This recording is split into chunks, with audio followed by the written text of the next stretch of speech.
At yung mga nagyayabang dyan, na sabi nila, gusto daw ng taong bayan, na ito ay talagang magkakaroon na kagad ng impeachment, taong bayan, ang ginagamit.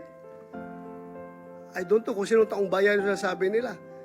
Because, alam ko, Mr. President, halos lahat ng tao ng Mindanao at ng Visayas, as I have observed during the campaign period, ang sabi sa atin is, Sir, ibubuto kita kung hindi ka boto sa impeachment or hindi ka conviction. Yung ano sinasabi ng taong bayan.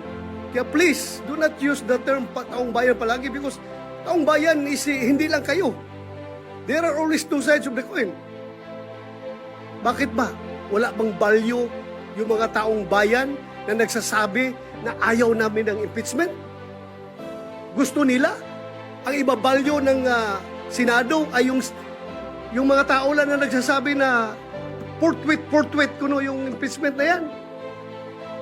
Ano, kalimutan na natin yung ibang tao na majority na nagsasabi na ayaw namin ng impeachment dahil panggugulo lang yan sa ating bansa. Lalo tayong nagiging divided. Lalo nasisira ang ating ekonomiya. Mga investors umaalis na dahil ang gulo na